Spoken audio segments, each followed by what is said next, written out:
Chapter 8. The two of them stared down into a scene of madness. The city of Hagudo was half sunk into a roiling sea of magma. Intense heat seared their clothes, skin, and eyes as they tried to parse the reality of the situation and decide what to do. Chesney covered his face with the hem of his cloak to lessen the intense heat and fumes. We have to head down there. Medea tried to speak, only to be beset by a harsh cough from the dryness in the air. Chesney, it's too late. We need to find another way to Jurain. You know there isn't another way. There's always another way, Chesney. He scanned the 3 remaining tiers of homes and businesses that so far remained free of the rising sea. That may be, but that's not the only reason we have to head down. There could be people trapped down there. We have to at least check. For the first time since he had met her, Medea looked at him with unconcealed suspicion. After a time, she looked away, a little sadness in her voice. Why is it that, even when you agree it's not your fault, you try to take responsibility anyway? Are you saying you don't want us to go and help anyone down there who needs it? That's a dirty trick, Chesney. And don't think I didn't notice you avoided my question too. After a moment of thought, she yelled out a colorful set of curses that made Chesney jump. Fine. Let's go. But we need to leave before we get trapped here, okay? Promise me, Chesney. She gave him a look that almost made him decide to back out of going down at all. But this wasn't him wanting to give up. This was him wanting to fight, and fight hard, to continue their journey. He would get to Jurain, no matter what. He would learn from Daphne anything she knows about how to stop the monster of Dalgarin. And if he could help the people who had been hurt along the way, even better. I promise, Medea. The thought scares me too. And it did. Ever since he felt the terrible heat from the magma, his body had begun to shake at the memory of eternal, ever-burning flames, and being consumed in fire. A great mouth, with enormous fangs, and hateful red eyes. It was all he could do to push it out of his mind to focus on what needed to be done. It also helped that his spirit of fire seemed calm. It was almost like a reassurance that fire is known, fire is understood. It is not danger, it simply is. They rushed down the stairs that ended at the bottom of the 3 remaining tiers of living spaces in Hagudo. The homes here were very sturdy, seemingly carved right from the rock of the cavern itself. Most of the homes also had what looked like a massive reservoir on their roofs, with a pipe all the way down to the ground, level for easy access. I wonder how they even fill them up. But it wasn't time to be thinking about things like that.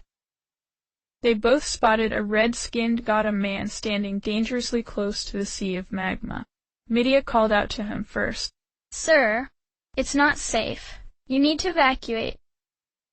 He sighed, and replied in a weak, scratchy voice. Oh, don't be so dramatic. Been at this level since yesterday. I'm just an old man, saying one last goodbye to his town. A bit of the terrified energy that filled them up until now lessened, though the violent heat of the magma was still impossible to ignore. Do you know if anyone else is here, sir? She asked, trying to hold back a cough. Oh, there are some stubborn fools higher up the city who haven't left yet. Immortals know why. Even the mayor hasn't given up. It's all hopeless, though. Oh, my beloved Hagudo. I don't suppose you know how to get to Jurain from here. What I do? Medea asked, hope barely surviving in her tone.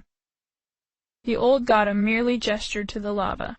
I'm afraid you've missed your chance, young lady. She couldn't even work up the energy to curse, just looked at Chesney with an unreadable expression. Come on, let's quickly try to get everyone to leave before it's too late, and then we can figure something else out. They systematically checked every building, jogging as fast as they could in the searing air. If the moisture wasn't evaporated as soon as it was made from their exertions, their clothes would have been soaked. The first home was also a weapons and armor shop, but it was empty. At the back was another egg-shaped emergency chest, but, since it wasn't theirs, they stayed away. In the next home, they did find someone. He was giggling and rummaging through drawers. Chesney was immediately suspicious. Hey, what are you doing? Caught red-handed, the man jumped a foot in the air at the surprise, bits and baubles falling out of his hands. What? I wasn't. Oh wait, it's just some kids. Scram! Medea was having none of it, though. You thief! What kind of a scoundrel takes advantage of a crisis like this to loot people's homes?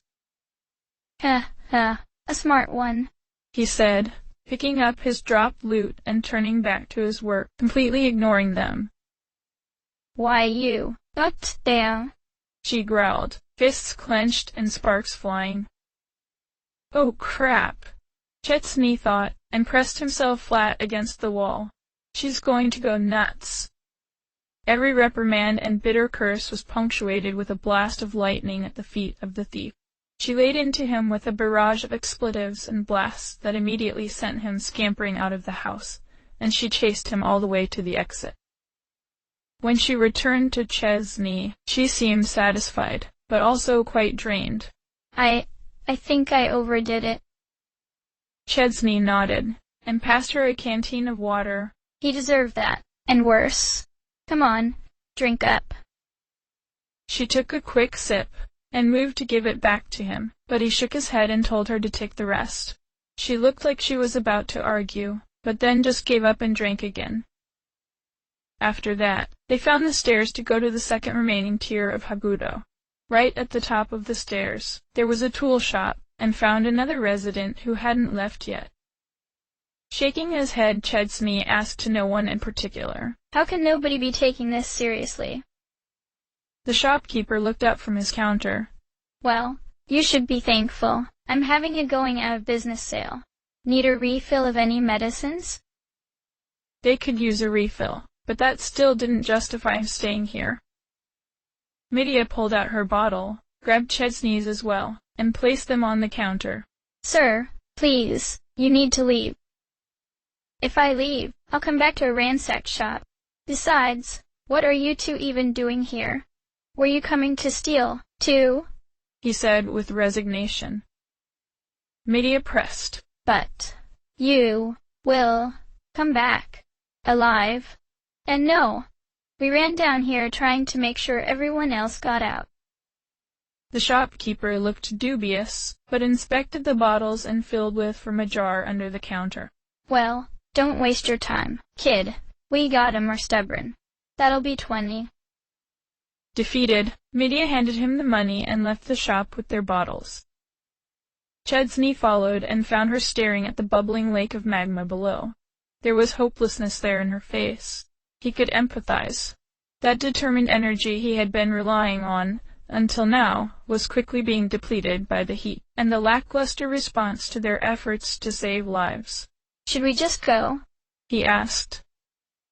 Her eyes strayed over to the staircase below that was the only exit left. Then, she turned to the tier above, eyes darting from home to home, calculating. There's not that many places left. Should we just try anyway? Will you be okay if we leave them? He asked, not quite ready to answer her question. She shot back. Will you? She winced after saying it, but he looked down and didn't catch it. No, I won't. He looked up at the higher tier, and further along this one. There's only 3 buildings left. Come on, we both know we can't leave it at this yet, he said, looking at Medea and trying to fill his voice with a confidence he didn't quite feel. Medea unclenched a fist she didn't even remember clenching, and grabbed Chesney's hand. You're right. Come on. Let's hurry. His immediate reaction was to feel embarrassed, but he could feel the trembling in her arm. He squeezed hard. Jogging down the road, they found a slightly nicer-looking home. Hey, is anyone in here? Chesney asked, opening the front door. Inside was a really nice house filled with little decorations all over the walls. Tableaus of gems depicting scenes of people working in mines, or paintings of finely crafted items. And sitting dejectedly on a seat by a table was a truly ancient-looking Gotham. Red skin faded to a dry pink, and his beetle-like golden carapace bore scratches all over. Upon the pair entering his home, he slowly and shakily looked over at them. Kids like you should get out of here. It's not safe. His voice was very weak. That's our line. Well, except the kids part. Did you need any help evacuating? Chesney asked, while walking over to the old Gotham. His form drooped like oversaturated mud, and he shook his head. No, I'm not going anywhere, young man. Medea stepped between them, kneeling down to be at eye level with the old god, and held his hand. No, sir, that's crazy. You'll die. Please, come on. Let's get you out of here. There's time still. The old man gave a wistful smile to the girl. Oh, seeing the youth of the next generation always fills me with happiness. I'm glad someone cared enough about this old fool in the end. But, no, I've made up my mind. As mayor of Hagudo, and as the descendant of a long line of mayors, I feel like it's my duty to see Hagudo through this crisis. This town is full of crazy people, Chesney thought, rubbing his face in frustration. Are all Gotham this incredibly stubborn? Sir, please listen, Medea begged. There is no seeing this crisis through. It's too late. Please, just evacuate and come back. Rebuild. I'm sorry, young lady, but no. I'm not one to give up easily. There's a solution to all this. I just know it. In fact, I'm certain of it. Medea looked back at Chesney, worry and pleading on her face, seeming to ask, "Help me convince him." He nodded. This was all just too crazy. There was nothing for it. If he had to, he'd drag this man to safety. Growling, Chesney said, Listen, old man, we have to, No, you listen, you young whippersnapper. He snapped, picking up his walking stick and sharply rapping Chesney on the forehead. Ow!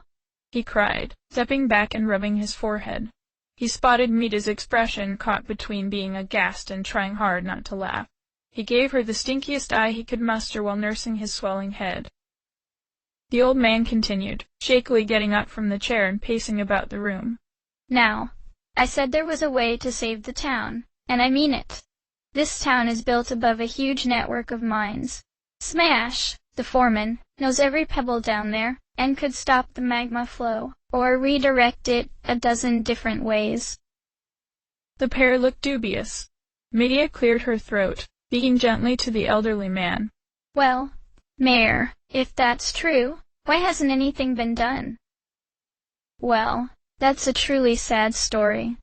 The mayor looked at one of the gem-covered dioramas on the wall, depicting big and small Gotham all posing as a group around a pile of jewels and gold. You see, when this all began a few days ago, there was a big explosion in the mine. Magma suddenly erupted from a previously safe tunnel, and one of the miners was killed. Smash's only son. Since then, he's been drinking himself to death in the tavern above. You mean there's even more stubborn people staying here? Chesney thought, gently sidestepping the real possibility that the monster had a hand in this, and by association, him. He couldn't function properly if he kept up the constant blaming. If he kept finding new bodies at his feet. He needed to focus ahead. The old man turned to them, his dull, ancient eyes moist with the hint of tears. I know it's a lot to ask, but could you please try to convince him to live again? He might listen to you. He certainly didn't listen to an old man like me, but if you two children speak with him, perhaps he will soften. They promised to do what they could. Standing outside the mayor's house, both their eyes strayed down to the bubbling lake of magma. Thankfully, it hadn't moved at all since they had arrived in Hagudo.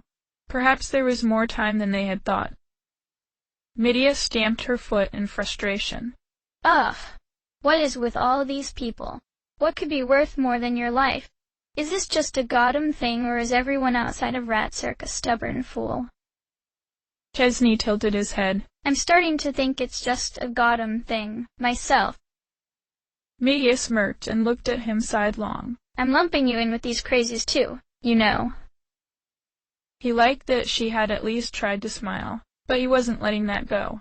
Excuse me, who was it that was so determined to follow me? She practically crawled up a cable into the air. Exactly.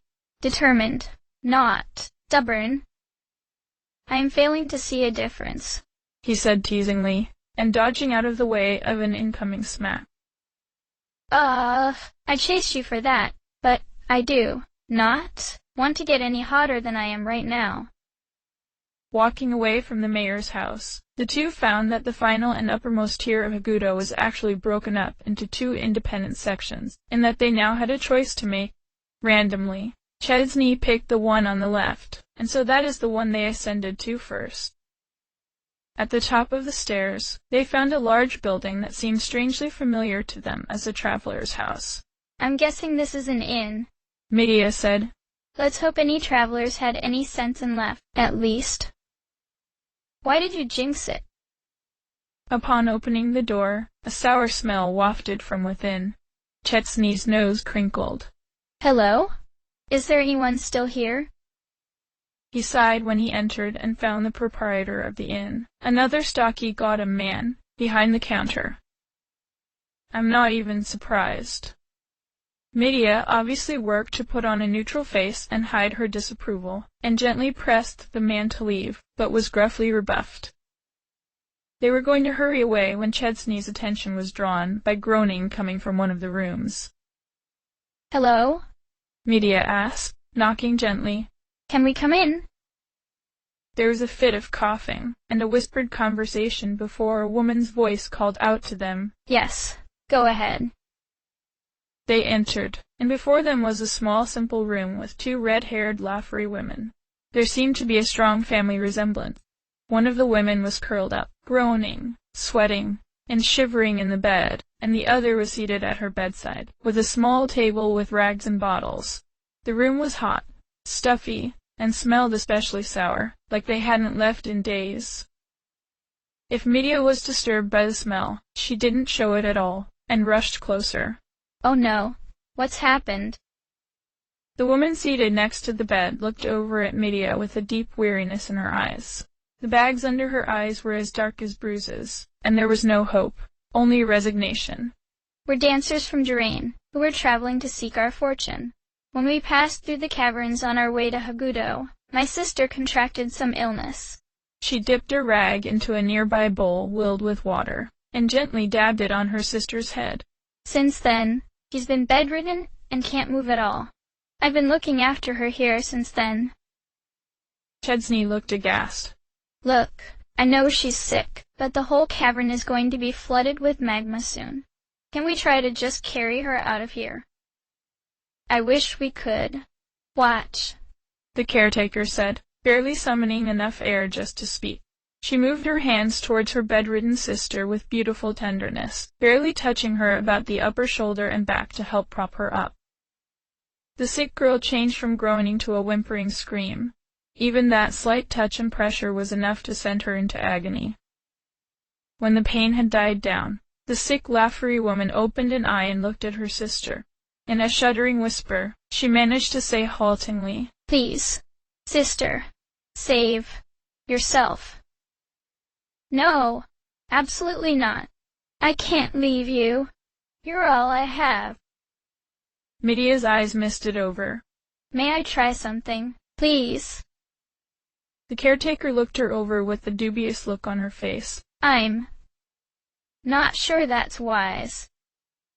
Please, I promise I'll be extremely gentle. I'm a spiritualist. The bedridden Laffery shuddered once more and opened an eye to look at Medea. Please, try. With gentle fingers mirroring the love of the sister, Medea placed her hands on the temples of the sick girl. Chesney watched as the circuitry of Sophie's crown came to life and lights moved and flashed within. A great sigh of relief escaped the sick woman's lips. Her breathing seemed a little easier, and her shuddering seemed to stop. What was that? She managed to say. Hard to explain. How do you feel? I'm not sure. I feel a bit better, but The woman tried to push herself up, only to collapse instantly and grimace in pain. No. It took the edge off. A single tear ran down Midia's cheek. I'm so sorry. It's okay. Thank you. Even just this is such a relief. The caretaker mouthed a silent thank you to Midia, and went back to wiping the sweat from her sister's brow. Midia got up and hurried from the room. Chesney followed. When he caught up, he could see she was overwhelmed from emotion. We have to do something, Chesney. We can't just leave them here like this. Chesney knew what she meant. These two hadn't been foolish and stubborn like the others. They were still here because of sheer dumb luck, and bad luck at that. They were going to die, and it was completely unfair. What we need is to talk to this Smash guy. Midia wiped her face. I just don't get it. If he can fix this whole mess, why hasn't he done it already? A moment passed as Chesney considered. I can think of a few reasons. None of them are good. Before she could ask what he meant by that, he stepped forward and said, Let's hurry. We don't have time to waste. Down the stairs, and up the next set, they arrived at the final tier of Hagudo, and stood before a bar, carved from the wall of rock like all other buildings here. He was about to enter, when he saw Midia hanging back and looking out over the edge, down to the pool of magma below. He joined her. Scared? Is that selfish of me? All I wanted to do since we got here was run screaming back to the staircase out of here.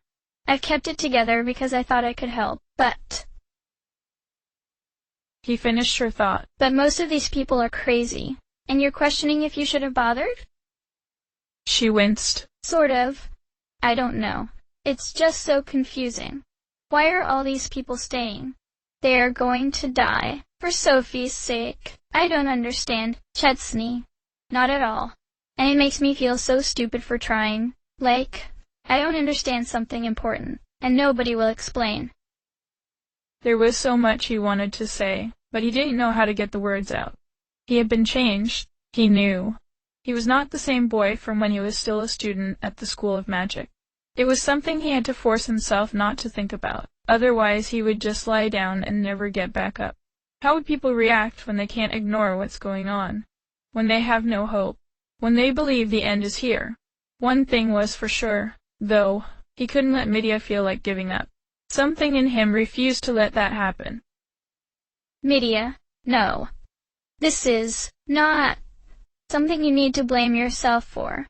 You're not the crazy one. They are. You're an amazingly caring person. Please don't let this, or the next thing, or anything make you feel like that part of you is foolish. It's not. Okay? She pursed her lips, closed her eyes, and nodded. Thanks. A lot. He smiled, and tried to put some energy into his voice. Just saying the truth. Now, come on, let's get in there. We got this. Entering the bar was a surreal experience. It was like two different worlds had been shoved into a single room, and neither side cared particularly much for the other. On the one hand, the air was filled with the most joyous, energetic, and dance-happy music he had heard since the huge party in Rotzerk after Midia was returned. There was a laughery man with something almost like a rictus grin as a smile, furiously slamming his hands down onto the keys of the piano. A pile of empty drink glasses was stacked on top of the piano, and it was evident the man was well into his cups from the way he swayed and the color of his face. On the other hand, the rest of the bar was filled a handful of gaudy men and women who looked absolutely miserable. They were seated, alone, apart, among piles of empty drink glasses. Some were unconscious, others trying their best to get there, and the weary bartender, polishing a glass. It seemed to be extremely polished at this point, like he was simply doing it out of habit, or maybe just for something to do. The bartender's eyes turned to them as they entered, filled with tired resignation, but quickly shifting to alarm when he noticed they were just children. Oh, no, you young'uns shouldn't be here, not in a place like this. Hagudo's doomed, you need to get out of here. They walked to the counter. Medea began. We came down here to try and help anyone who hadn't evacuated yet, but everyone left seems to have a death wish. Chesney finished bluntly. The bartender gave a harsh bark of a laugh. Well, you seem to have hit the nail on the head. But when people lose hope, I guess it makes them do all kinds of crazy things. Chesney noticed Medea glancing at him, but ignored it. We're looking for a guy named Smash. Is he here? Oh yes, he's real easy to pick out. He pointed to a Gouda man right in the middle of the sets of tables. He had more drinks beside him than anyone else. His features were so pale and listless that at first it was hard to even identify him as a Gotham. Crusty white salt deposits flecked his cheeks from dried-up tears. He was practically a corpse, a very thirsty corpse. So sad. What happened to his poor boy? I think. Chesney began. I should handle this one? Medea finished. Chesney nodded. They both quietly approached Smash and sat in front of him. If he even noticed, he made no movement or any indication that he had. In a soft voice, Medea said, Sir, are you Smash? There was no reply. She continued, still in her soft, understanding tone. Mr. Smash, I heard about what happened with your son. I'm so sorry. Still no reply. Chesney wondered if he really was dead, or maybe just unconscious with his eyes open. Undaunted, Medea kept trying to reach him. Mr. Smash, please. We need your help. Hagudo needs your help. I understand there might be something you can do in the tunnels below Hagudo that could divert the magma and save everyone. At last, he mumbled something, barely intelligible. None of my business if people stay. And what about the people who can't leave, and are stuck here? Smash let out a long breath that shook his thick jowls.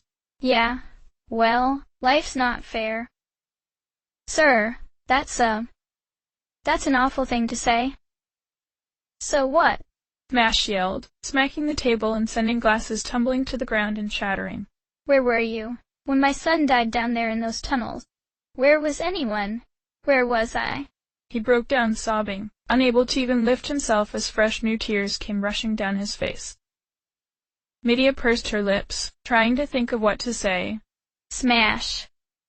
There's no way your son would have wanted you to. Chesney cringed in anticipation of the incoming outburst he knew was about to be unleashed. My son would have wanted.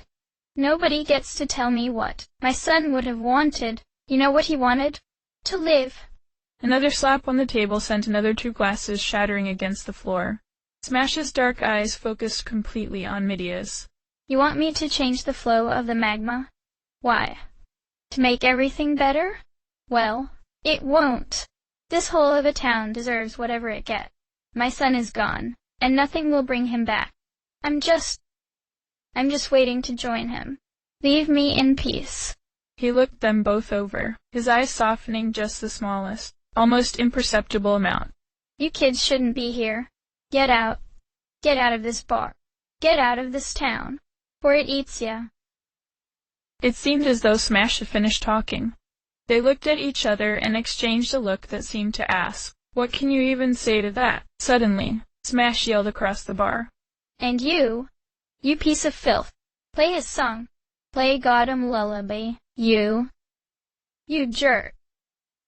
The piano player didn't even look Smash's way, but seemed to notice because he played the insanely happy tune, somehow even harder. Maybe we need a different tactic, Chesney thought.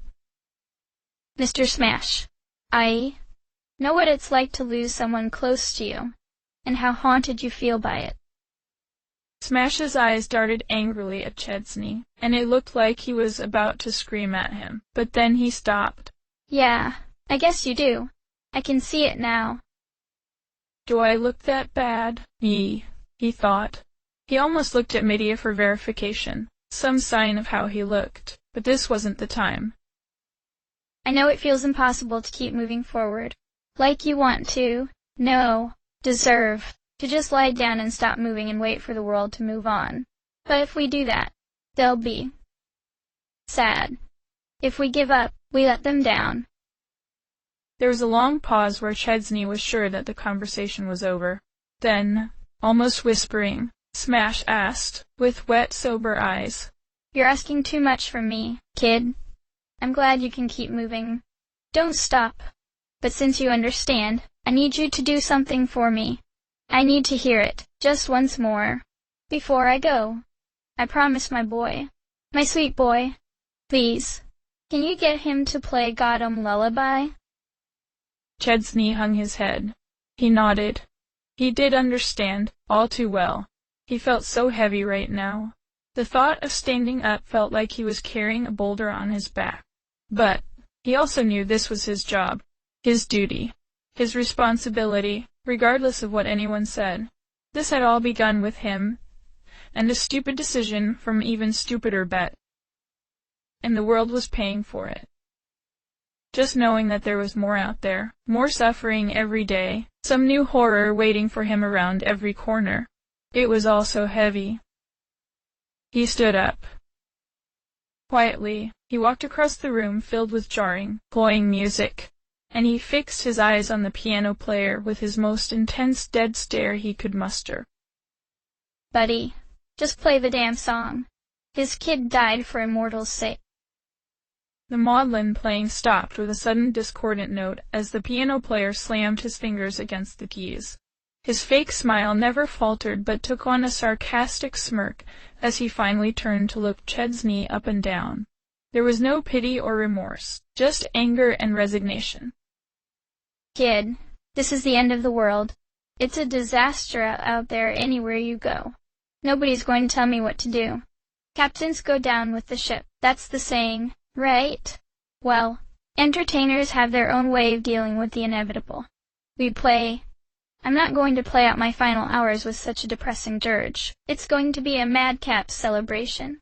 Now, you're harshing my buzz, and I'm already a little cranky, so, Bud's thud.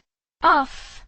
And with that he put his finger on Chesney's nose, and flicked his forehead sharply. Chesney stumbled back. And the madman started right back up again with his stubborn, falsely cheerful music. But Chesney hardly noticed. Inside him, a rage was building. Heartless.